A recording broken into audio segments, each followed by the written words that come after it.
Hello, third graders. The text that I'm going to read for you today is called Human Changes to the Environment.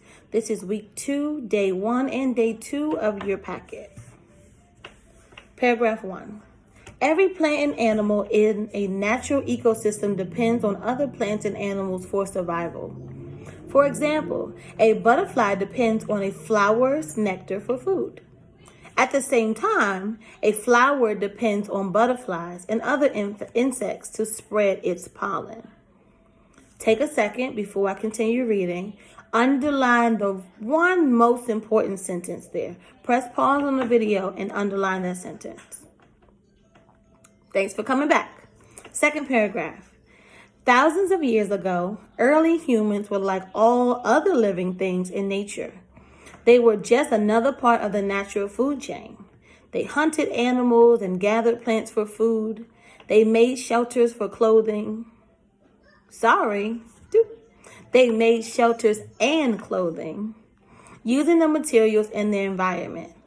Most importantly, they only used what they needed for basic survival.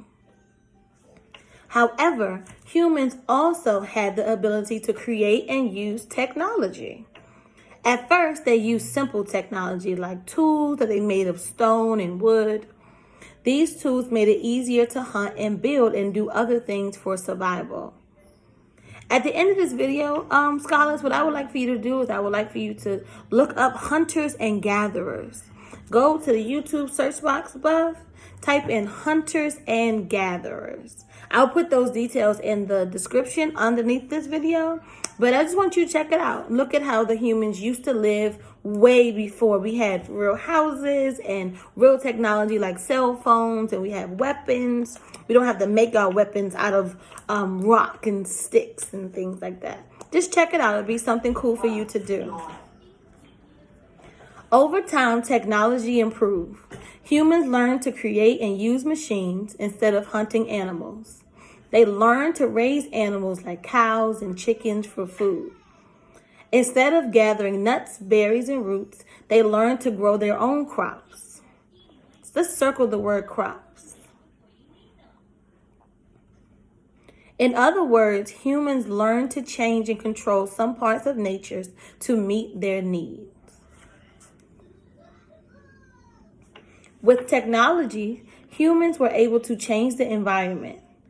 The land in the picture below may have been a forest or a natural grassland. Now, instead, it's used as a wheat field. Insects and other organisms still live in the soil and feed on wheat plants. However, this is not what you might call a natural field. Humans planted the seeds in the field, and humans decide what to grow and what food to make. Press pause for a second. Go back up to those 2 paragraphs. Find what's the main idea. What is the most important sentence there? Underline at least one sentence and come right back. Next. The land beneath any town or city was once a natural ecosystem.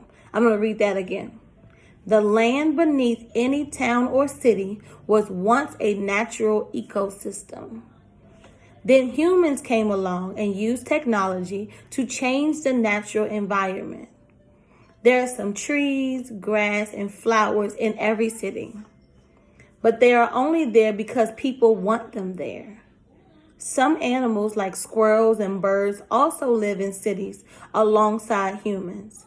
But these creatures had to learn to survive in an environment created by humans.